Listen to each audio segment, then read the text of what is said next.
तो dear friends, आज जो हम किताब लेने जा रहे हैं उसका नाम है bringers of the don. Barbara मार्सिनियाक जी द्वारा लिखी गई ये किताब। आज इस किताब के जर्नी के बारे में आपको बताऊंगी, कैसे लिखी गई ये किताब, कौन कौन लोग हैं जिन्होंने इसको लिखा, किन बीइंग्स के बारे में है ये किताब। आज इन बातों के बारे में हम चर्चा करेंगे। तो फ्रेंड्स, ये जो हम किताब देख रहे हैं ये देखने में बहुत छोटी है, लेकिन ये बहुत डेंस किताब है। इसमें वो कॉन्सेप्ट्स हैं जो आपके दिमाग के खिड़की दरवाज़ों को खोल सकते हैं।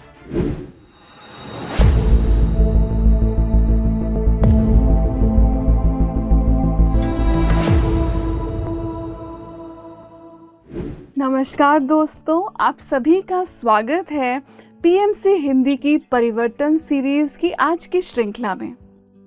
फ्रेंड्स, हमने देखा थिंकिंग एंड डेस्टिनी कैसे एक लाइफ चेंजिंग बुक है, कैसे उसने हमारी सोच को रूपांतरित किया और कैसे उसने हमारे जीवन को पूरी तरह परिवर्तित कर दिया। इसी श्रृंखला में आज हम एक नई किताब लेकर आए हैं डियर फ्रेंड्स, और ये किताब एक बहुत ही, हम कह सकते हैं, क्रांतिकारी किताब है। इसके अंदर जो बातें की गई हैं वो हो सकता है आपको लगे कि आपके दिमाग में क्वेश्चन मार्क रेज करेगी कि वाकई क्या ऐसा भी होता है। तो डियर फ्रेंड्स, आज जो हम किताब लेने जा रहे हैं उसका नाम है bringers of the don. Barbara मार्सिनियाक जी द्वारा लिखी गई ये किताब है bringers of the don. Friends, आज इस किताब के जर्नी के बारे में आपको बताऊंगी, कैसे लिखी गई ये किताब, कौन कौन लोग हैं जिन्होंने इसको लिखा, किन बीइंग्स के बारे में है ये किताब। आज इन बातों के बारे में हम चर्चा करेंगे। तो फ्रेंड्स, ये जो हम किताब देख रहे हैं ये देखने में बहुत छोटी है, लेकिन ये बहुत डेंस किताब है। इसमें वो कॉन्सेप्ट्स हैं जो आपके दिमाग के खिड़की दरवाज़ों को खोल सकते हैं। तो आइए इस जर्नी पर चलते हैं। फ्रेंड्स, कहानी की शुरुआत करते हैं इस किताब की दो लेखिकाओं के साथ। एक तो टेरा हैं जो कि इस किताब की एडिटर हैं। वैसे वो लेखक हैं लेकिन इस किताब की वो एडिटर हैं। और एक बारबरा मार्सिनियाक हैं जिन्होंने इस किताब को चैनल किया है और वो इस किताब की राइटर भी हैं। इन दोनों की स्टोरी के बारे में जानते हैं, कैसे ये किताब इन्होंने लिखी, किसके बारे में है ये किताब, चैनलिंग क्या है, इन सब विषयों के बारे में आज हम जानते हैं। फ्रेंड्स, पहली स्टोरी लेंगे हम टेरा की। तो टेरा जो है वो बारबरा मार्सिनियाक से मिलती हैं, आपस में दोनों फ्रेंड्स का काम चल रहा होता है, एक मैगज़ीन भी निकाल रही होती हैं और लाइफ अच्छी चल रही होती है। और लाइफ अच्छी चलने के साथ साथ एक वो सेंस ऑफ फुलफिलमेंट जो आपको होती है, जब आपको मालूम होता है कि जो आपका पाथ है आप उसी को फॉलो कर रहे हैं। ऐसे कितने लोग हम जानते हैं अपने जीवन में जो वही कर रहे हैं जो उनकी इनर कॉलिंग है। ऐसे आप लोग उंगलियों पे ही शायद गिन पाएंगे जो वही कर रहे हैं जीवन में जो उनके अंदर से आत्मा की आवाज़ जो आ रही है। तो टेरा जो है वो उनको प्लेडियंस के साथ कनेक्शन होता है। फ्रेंड्स, प्लेडियंस क्या हैं?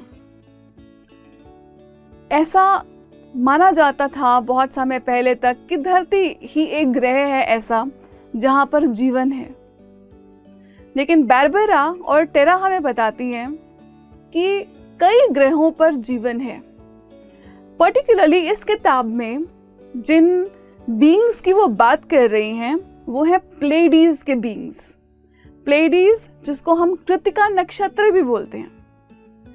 तो फ्रेंड्स, काफ़ी हैरानी की बात आपको लगेगी कि अच्छा, वहाँ पर भी लाइफ है। बिल्कुल इस बुक में बताया गया है कि हाँ, वहाँ पे बीइंग्स हैं। ये बीइंग्स कैसे हैं, कैसे दिखते हैं, उनका इंटेलिजेंस का लेवल क्या है।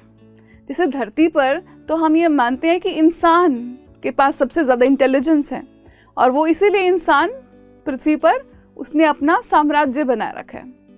अब जो प्लेडियन मास्टर्स हैं वो कहाँ से आए हैं? फ्रेंड्स, वो हाई डायमेंशन के बीइंग्स हैं, मल्टी डायमेंशनल बीइंग्स हैं, स्पिरिट बीइंग्स हैं। और वो उन्होंने कांटेक्ट स्थापित किया बारबरा के साथ, टेरा के साथ। क्यों कांटेक्ट स्थापित किया, हम जानते हैं।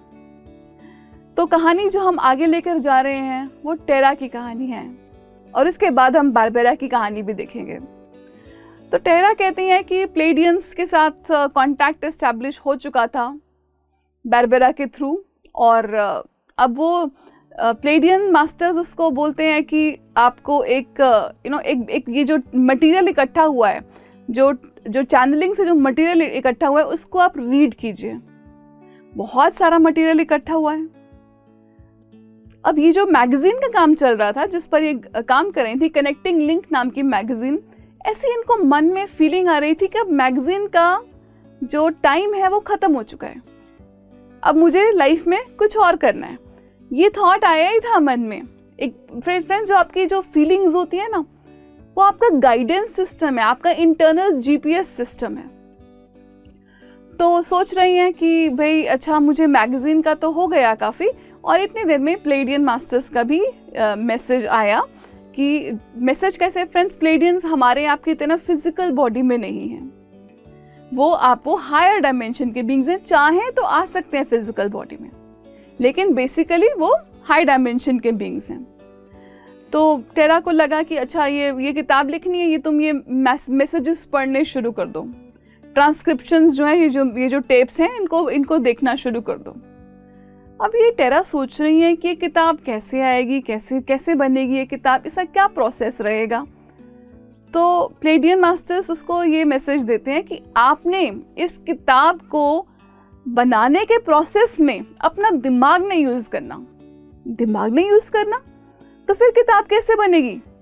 फ्रेंड्स, हम कितना हाई प्रीमियम रखते हैं, कितनी वेटेज देते हैं अपने दिमाग को, और प्लेडियन मास्टर्स ने कहा अपना दिमाग मत लगाओ, अपनी इंट्यूशन को यूज करो। फ्रेंड्स, इंट्यूशन क्या है? इंट्यूशन, अंदर की नोइंगनेस, जो आपके अंदर की जो ट्यूशन सिस्टम है उसको टैप करो।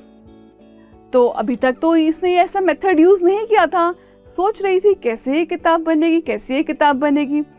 ठीक है, एक्सेप्ट किया कि ठीक है, प्लेडियन मास्टर्स बोल रहे हैं तो ये इंट्यूशन से ही बनेगी ये किताब।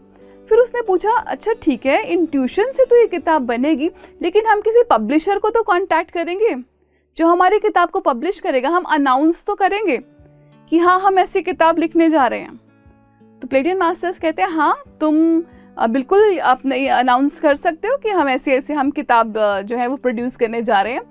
फ्रेंड्स, अब क्या है कि हमको लगता है कि हम बोलें, ढूंढें, प्लेडियन मास्टर्स उससे ऊपर की सोचते हैं, क्योंकि वो हाई डायमेंशन के बीइंग्स हैं। उन्होंने कहा कि आप अपनी इंटेंशन को यूज कीजिए। क्या होती है फ्रेंड्स हमारी इंटेंशन? हमारी संकल्प शक्ति।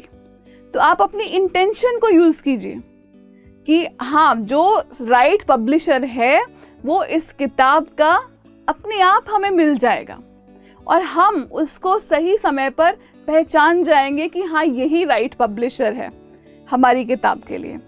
तो टेरी भी सोच रही हैं कि ठीक है, प्लेडियन मास्टर्स ने कहा है कि ये किताब इंट्यूशन से आएगी और हमें अपने आप पब्लिशर मिल जाएगा।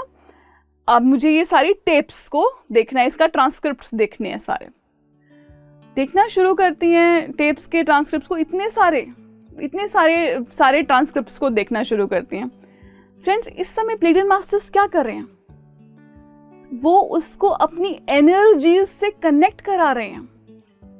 वो इस किताब को डिक्टेट भी कर सकते थे, लेकिन वो ऐसा नहीं करना चाहते थे। वो कहते हैं कि अगर हम तुम्हें डिक्टेशन देंगे तो तुम हमारी एम्प्लॉय हो जाओगी, तुम हमारी एम्प्लॉय नहीं हो। हम चाहते हैं ये किताब तुम्हारे थ्रू बर्थ हो, तुम्हारे थ्रू, मतलब बिल्कुल आपके शरीर का इंटेग्रल पोर्शन बन के उस तब बाहर आए। इसका मतलब क्या है डियर फ्रेंड्स? इसका मतलब है कि इस किताब के जो मैसेज है उसको आप अपने जर्रे जर्रे में फील करें, उसके बाद ही ये किताब आपके थ्रू बर्थ होगी। ऐसे नहीं कि किसी ने मैसेज दिया और हमने आपको पास कर दिया, ऐसे हमारी ये किताब नहीं आएगी। तो काफ़ी चैलेंजेस रहे होंगे, आई एम श्योर। तो उसके बाद ये क्या करती हैं कि अब इतने सारे पेजेस तो इकट्ठे कर लिए थे, पढ़ भी रही थी। अब सोचते हैं कि इन पेजेस को मैं कैसे किसी ऑर्डर में लगाऊं, समझ ही नहीं आ रहा। पहला पेज कौन सा रहेगा, दूसरा पेज कौन सा रहेगा, ये बात में कोई क्लैरिटी नहीं है।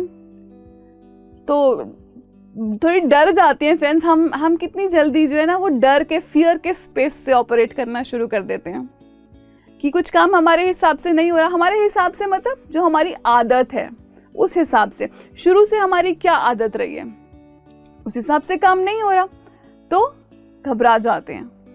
तो टेरा भी घबरा गई कि भाई कैसे काम कैसे होगा। रोज रात को उनको प्लेडियन मास्टर्स ने कहा कि देखो ये किताब जो है ये ऑलरेडी फ्यूचर में एग्जिस्ट करती है। उसने कहा ऑलरेडी एग्जिस्ट करती है फ्यूचर में। फ्रेंड्स, यहाँ पे हमको टाइम का नेचर समझना पड़ेगा। टाइम लीनियर नहीं है। लीनियर मतलब एक लाइन के जैसे, ये पॉइंट आया, फिर 1 घंटे बाद का टाइम आया, फिर उसके 1 घंटे बाद का टाइम आया। ये बहुत ही, वो कहते हैं कि 3 डायमेंशनल अंडरस्टैंडिंग है टाइम की। टाइम हर समय में सब ऑप्शन, सब प्रोबेबिलिटीज अवेलेबल हैं हर समय में। तो वो कहते हैं कि ये जो बुक है जो तुम लिखने जा रही हो ये ऑलरेडी फ्यूचर में एग्जिस्ट करती है।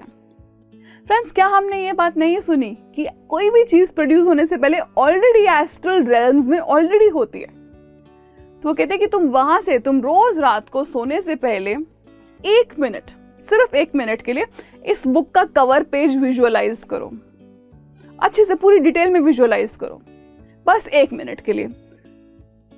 इस विजुअलाइजेशन के प्रोसेस से क्या होगा कि तुम उस किताब को पुल करके लाओगी, वो हायर रेल्म से, एस्ट्रल रेल्म से तुम उसको धरती पर लेकर आओगी, 3 डायमेंशनल रेल्म पे लेकर आओगी।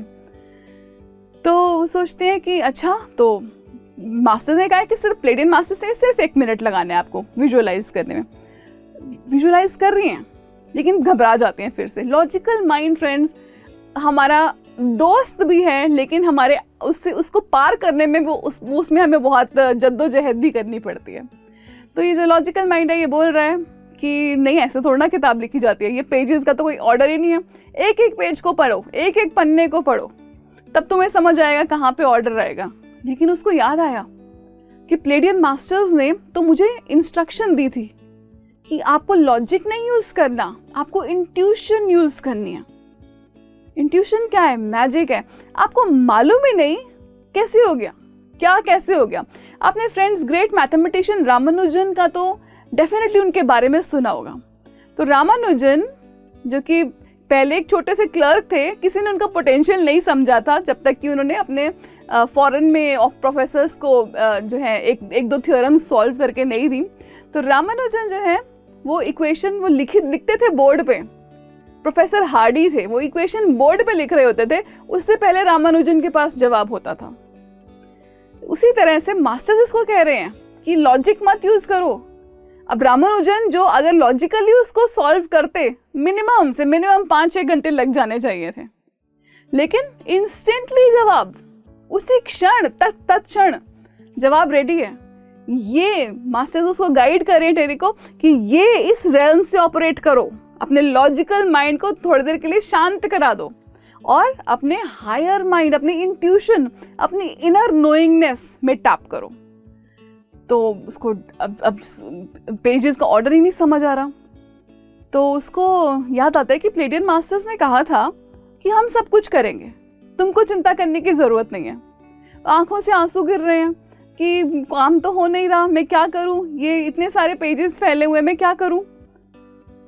और इतने में उसको याद आता है प्लेडियन मास्टर्स ने उसको बोला था कि बोलो, I don't know how to do this, मुझे नहीं मालूम ये कैसे करना है। आई रिलिंक्विश कंट्रोल, मैं अपना कंट्रोल ड्रॉप करती हूँ। आई अलाउ, और मैं अलाउ करती हूँ कि आप मेरे थ्रू काम करें। फ्रेंड्स, पेजेस नीचे गिर जाते हैं, नीचे गिर डेस्क पे से उठाती हैं।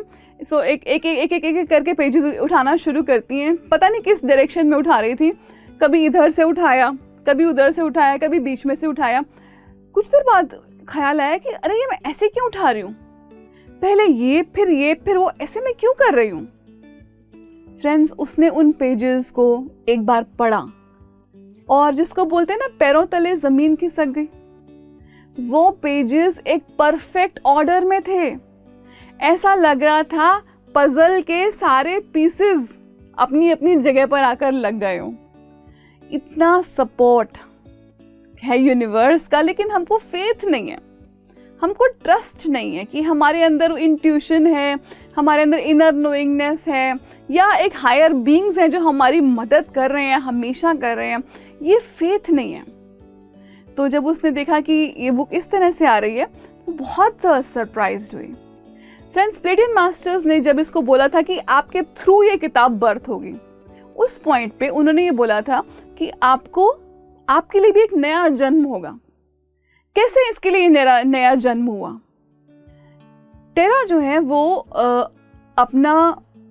उनके बहुत इश्यूज चल रहे थे लाइफ में। फ्रेंड्स, बहुत सारे इश्यूज होते हैं, कईयों को हम दबा देते हैं, तो अब वो इश्यूज सामने आने लग गए। आपकी रिलेशनशिप में कोई प्रॉब्लम है, या आपकी हेल्थ में कोई इशू है, या आपकी सोच में कोई इशू है, वो सारे इश्यूज ऊपर उठ कर आने लगे, सरफेस करने लगे। अब इनको समझ आ गया कि हाँ, प्लेडियन मास्टर्स ने कहा था कि तुम्हारे लिए भी ये एक नया जन्म की तरह होगा। तो इन्होंने थोड़ा डीप बॉडी वर्क कराया, डीप मसाज वगैरह, टिश्यू मसाज वगैरह ली, और उसके बाद इनके इश्यूज थोड़े से रिजॉल्व हुए।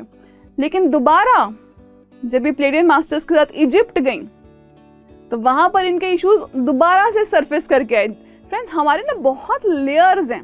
हमने सुना है हमारे पंचकोश हैं, हमने सुना है हमारे 7 बॉडीज़ हैं, तो हमारी कई चीज़ें हम बहुत नीचे दबा देते हैं, हम खुद ही एक्नॉलेज नहीं करते। और इनको ये लगा कि ये हो क्या रहा है, किताब लिखना तो दूर, मेरा तो मैगज़ीन लिखना भी पॉसिबल नहीं हो पा रहा। और इनको ये लगा मुझे सबसे पहले तो न्यूयॉर्क को छोड़ के जाना होगा, यहाँ की एनर्जीज़ बहुत ज़्यादा है, बहुत स्ट्रॉन्ग एनर्जीज है, मुझे न्यूयॉर्क को छोड़ के जाना है। तो इन्होंने एक मकान विजुअलाइज किया था बिल्कुल शांत एरिया में, और वो जैसे विजुअलाइज किया, 1 हफ्ते के अंदर वो मकान इनको मिल गया, बिल्कुल शांत एरिया में, जिस एरिया का हीलिंग इम्पैक्ट था इनकी बॉडी के ऊपर, इनकी माइंड के ऊपर, इनके सोल के ऊपर। नौकरी भी छोड़ दी थी, सोच रही थी अरे नौकरी छोड़नी चाहिए थी क्या, यहाँ पे मुझे कौन सी नौकरी मिलेगी, अब मैं नई जगह पे भी मूव कर गई हूँ। डर, हमारी इनसिक्योरिटी, हम कितना डरते हैं। तो ये सोच रही हैं कि क्या करेंगे, और इतने में ख्याल आता है कि अच्छा नहीं, ठीक है, शायद ये टाइम शायद किताब लिखने का टाइम है। तो इस तरह से फ्रेंड्स, ये अपनी हीलिंग जर्नी भी हुई इनकी, और साथ में प्लेडियन मास्टर्स ने इनको ये तरीका बताया किताब लिखने का। तरीका इन्होंने बताया नहीं, एक्सपीरियंस किया इन्होंने। फ्रेंड्स, आपकी एक्सपीरियंस की बहुत कीमत है। एक तो है कि आप सिंपली चीज़ को पढ़ें, एक है वो आपके रोम में जाकर बस जाए चीज़, और वो आपका पार्ट बन जाए। तो ये किताब इन्होंने, प्लेडियन मास्टर्स ने कहा कि तुमसे कोई फ्यूचर में पूछेगा कि ये किताब तुमने कैसे लिखी, तुमको इसका प्रोसेस बताना है सबको, कि मुझे मालूम ही नहीं ये किताब कैसे बन गई। और इनफैक्ट ये सच था, कैसे वो किताब आ गई, किस ऑर्डर में पेजेस आ गए, कैसे सब चीज़ें एक दूसरे के साथ फिट होती गई, कैसे इनको सही पब्लिशर भी मिल गया, कैसे इनको सब कुछ मिल गया, सारे पीसेस फ्रेंड्स एक साथ आने लग गए। और ये बोलती हैं कि मुझे प्लेडियन मास्टर्स ने बहुत गिफ्ट्स भी दिए। फ्रेंड्स, गिफ्ट्स को हम क्या सोचते हैं, ऐसे वो हाथ में पकड़ने वाले गिफ्ट्स, अच्छी सुंदर घड़ी, सुंदर नेकलेस, ऐसे गिफ्ट्स नहीं, गिफ्ट्स फ्रॉम द स्पिरिट, पे चेक्स फ्रॉम द स्पिरिट। तो स्पिरिट ने इनको क्या गिफ्ट्स दिए, कैसे इनको क्या गिफ्ट्स इनको लगे अपनी लाइफ में। एक तो कहती हैं प्लेडियन मास्टर्स के साथ कांटेक्ट हुआ, मेरी लाइफ का सबसे बड़ा गिफ्ट ये है कि मैं इन मास्टर्स के कांटेक्ट में आई। फिर कहती हैं कि जब मैंने अपने अंदर सेल्फ लव को डेवलप किया, हम सभी में फ्रेंड्स सेल्फ हेट्रेड होती है, कई जन्मों में हमने अपने आप से नफरत करी है, हमको ऐसे कैरेक्टर्स मिले जिन्होंने हमारे को सेल्फ हेट्रेड दिए, तो वो दबा हुआ है कहीं ना कहीं पर। तो सेल्फ लव जब इन्होंने जब इनको सेल्फ लव हुआ, तो इन्होंने अपनी लाइफ में वैसे ही रिलेशनशिप्स को अट्रैक्ट करना शुरू कर दिया, सुंदर सुंदर रिश्तों को, रिश्ते जो आपको सोल लेवल के रिश्ते, शारीरिक रिश्ते नहीं, मानसिक रिश्ते नहीं, बल्कि सोल टू सोल कनेक्शन के रिश्ते इन्होंने अपनी लाइफ में अट्रैक्ट करने शुरू कर दिए। और उसके साथ साथ एक और भी इनको गिफ्ट मिला कि जब इन्होंने अपनी एक छोटी सी बच्ची को अडॉप्शन के लिए दे दिया था, जो भी इनके सर्कमस्टांसेस रहे थे उसको अडॉप्शन के लिए दे दिया था, उस छोटी सी बच्ची ने इनको ढूंढ लिया और इन दोनों का रिश्ता बहुत सुंदर होता गया। ये इनकी स्टोरी है कि कैसे ये किताब बनी। अब हम सुनते हैं बारबरा की side of the story. Barbara कहती हैं कि उनका एक्टिव प्लेडियन कॉन्टैक्ट हुआ 1988 में शुरू। फ्रेंड्स, आपको याद करा दूं, 1987 बड़ा सिग्निफिकेंट ईयर था। और क्यों वो इम्पोर्टेंट साल था? वो इसलिए था क्योंकि 1987 में हार्मोनिक कन्वर्जेंस बोलते हैं। ये वो समय था ह्यूमैनिटी का, ये वो समय था जिसमें कि ह्यूमैनिटी का एक शिफ्ट होना था मेजर। अब इतना बड़ा शो होना है फ्रेंड्स, आप सोचिए, क्रिसमस होता है हम सब मॉल पे पहुंच जाते हैं, न्यू ईयर होता है हम सब मॉल पे पहुंच जाते हैं, दिवाली होता है हम किसी न किसी जगह पर चले जाते हैं। इतना बड़ा कॉस्मिक इवेंट हो रहा है, तो कैसे सब ग्रहों के, सब नक्षत्रों के प्राणी यहाँ पर नहीं आएंगे? तो ये वो बोलते हैं कि आपकी जो एक्स्ट्रा टेरेस्ट्रियल्स हैं वो बहुत नंबर पे अर्थ में आए, अर्थ के लिए काम करने के लिए। और ये भी बोलते हैं कि ज़्यादातर एक्स्ट्रा टेरेस्ट्रियल्स आपकी मदद करने के लिए, लेकिन सभी का इंटेंशन ये नहीं था। तो लोग इससे पूछते हैं, बारबरा से पूछते हैं कि तुम मुझे बताओ ये सब शुरू कब हुआ, कैसे हुआ, प्लेडियन कॉन्टैक्ट कैसे शुरू हुआ तुम्हारा? तो फ्रेंड्स, अगर आपसे कोई पूछे कि कैसे कैसे शुरू हुआ, आप बोलेंगे हाँ बस हो गया, बस एक इम्पल्स आया, एक अंदर से एक ऐसा एहसास हुआ कि हाँ मुझे कनेक्ट करना है। तो बार बार लोग इनसे यही सवाल पूछ रहे थे। जितनी बार ये सवाल पूछ रहे थे, इनको अपने अंदर झांकना पड़ा कि कैसे ये कॉन्टैक्ट एक्चुअली शुरू हुआ। तो इनको ये ख्याल आया कि जब मेरा जो बड़ा भाई है थॉमस, वो इनका हैंडीकैप्ड भाई था, तो कहते हैं कि हम शुरू से ही अलग हो गए थे, क्योंकि अलग थे, मतलब एक अलग टाइप की फैमिली थे, जिनका हमारा मेंटली रिटार्डेड ब्रदर था हमारा, तो हम एक अलग फैमिली थे। तो अलग फैमिली थे। इनकी जो दादी या इनकी जो भी मैटरनल इनकी ग्रैंड मदर थी, वो भी उन्होंने इनको बहुत प्यार दिया और अर्थ के प्रति भी प्यार सिखाया। ये फ्रेंड्स, ये सेम मैसेज है आप जो प्लेडियन मास्टर्स भी हमें देते हैं। अर्थ के प्रति प्यार, सबके प्रति प्यार, एक फीलिंग ऑफ वननेस, ये सब मैसेजेस हम प्लेडियन मास्टर्स देते हैं। तो बारबरा को उनका बचपन भी ऐसा रहा। दादी जो उनकी ग्रैंड मदर है, उन्होंने बहुत प्यार दिया। ये जो रिटार्डेड ब्रदर था, इसका क्या काम था इनकी लाइफ में? तो इनको मास्टर्स ने बोला कि तुम जरा ना अपनी पहली वाली फोटोग्राफ्स देखो जो तुम्हारे भाई के साथ हैं। तो इन्होंने वो फोटोग्राफ्स दोबारा रिविजिट करी। वो होता ना, पुरानी एल्बम निकाल के लाओ कहीं से, तो उस एल्बम को निकाल कर लाए और क्या देखते हैं कि उसके भाई के अराउंड एक जैसे ग्लो था, जैसे लाइट हमेशा उसकी तरफ मुड़ जाती थी, हमेशा हर फोटोग्राफ में वो बहुत खुश लगता था। ऐसा लगा उस समय, उस मोमेंट पे बारबरा को कि जो उनका भाई है वो उनकी लाइफ में एक ब्लेसिंग था। वो कोई ऐसा मेंटली रिटार्डेड ब्रदर नहीं था जिससे इनकी फैमिली को वो था, लेकिन वो एक ब्लेसिंग की तरह था इन सबकी लाइफ में। कितना फ्रेंड्स हम गलत रीड करते हैं सिचुएशंस को। तो मास्टर्स ने इसको ग्रेजुअली दिखाया कि देखो ये तुम्हारी लाइफ में एक ब्लेसिंग की तरह आया। और उसके बाद बारबरा ने अपना प्लैनेट्स को स्टडी किया और प्लेडियन मास्टर्स के प्लैनेट्स को भी स्टडी किया। और उन्होंने जो जिसको बोलते हैं ना हॉरोस्कोप बोलते हैं, जो आप कुंडली बोलते हैं, तो उसको भी स्टडी किया। तो उसमें उसको दिखा कि साफ वो साफ दिखाई दे रहा था कि उसका कुछ ऐसा होगा लाइफ में। तो काफ़ी इंटरेस्टिंग एपिसोड्स हुए। फिर एक एपिसोड में क्या हुआ कि बारबरा को ऑस्ट्रिया जाना था, कुछ उसने प्लेडियन मास्टर्स के बारे में लेक्चर देना था। अब क्या हुआ, बाली में जाकर फंस गई। वहाँ पे जाके वीज़ा नहीं मिल रहा, जो भी प्रॉब्लम्स हुई, जो भी ब्यूरोक्रेटिक प्रॉब्लम्स हुई। अब सोचते हैं कि अच्छा मैं तो इस सिचुएशन को टर्न अराउंड कर सकती हूँ, मैंने ये गेम बहुत बार खेली है, मैं मैनिफेस्ट कर सकती हूँ। 2 घंटे हो गए, 3 घंटे हो गए, 4 घंटे हो गए, कहीं ना कहीं ये लगने लगा कि शायद इस बार नहीं हो रहा मैनिफेस्ट। मैं जो मर्जी कोशिश कर लूँ कुछ भी नहीं हो रहा, क्या चक्कर है? मुझे जाना है प्लेडियन मास्टर्स के बारे में बात करने, मेरा सेमिनार है, मैं क्या करूँगी? फ्रेंड्स, उनको उस दिन जाने के लिए वीज़ा नहीं मिला। क्या करती? सरेंडर का भाव, और क्या करेंगी? तो सरेंडर में आ गई और अपने होटल में वापस गई। और जैसे ही वापस गई, मन में एक इंट्यूशन आया कि जब तक तुम इस किताब का फॉरवर्ड नहीं लिखोगी, जो इंट्रोडक्शन है, जब तक वो नहीं लिखोगी तब तक और कहीं नहीं जाना। तो फिर सरेंडर के भाव में आ गई कि ठीक है, मुझे फंसना ही था ना, तो बाली से बेहतरीन तो जगह हो ही नहीं सकती फंसने के लिए। और उन्होंने अपना वो इंट्रोडक्शन लिखा। प्लेडियन मास्टर्स के साथ इनका कांटेक्ट दिन ब दिन बढ़ता गया। कहती हैं कि मुझे तो लगता है कि मैं ह्यूमन बीइंग से ज़्यादा ईटी हूँ। ईटी समझ गए ना फ्रेंड्स, एक्स्ट्रा टेरेस्ट्रियल, जिसको हम सिंपल भाषा में एलियंस भी बोलते हैं। तो मुझे लगता है कि मैं ईटी ज़्यादा हूँ।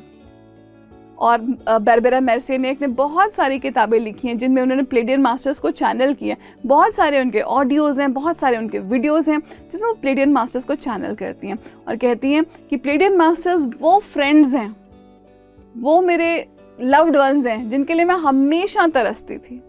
तो प्लेडियन मास्टर्स ने मेरी ज़िंदगी में उस फ्रेंड की कमी को पूरा कर दिया जिसके लिए मैं हमेशा तरसती थी। और कहती हैं कि मैं बहुत आभारी हूँ प्लेडियन मास्टर्स के कि ये नॉलेज वो उन्होंने मेरे थ्रू मुझे एक चैनल बनाया इस नॉलेज को ह्यूमैनिटी तक पहुँचाने के लिए फ्रेंड्स। और ये भी बताती हैं अंत में कि मैं जहाँ पे मेरी वर्कशॉप थी वहाँ टाइम से पहुँच गई थी। सो लाइफ में मैजिक शुरू हो जाता है जब हम ड्रॉप करना शुरू कर देते हैं। लॉजिक को थोड़ा ड्रॉप करो, ट्राई तो करो, अपनी इंट्यूशन में ट्रस्ट तो करो।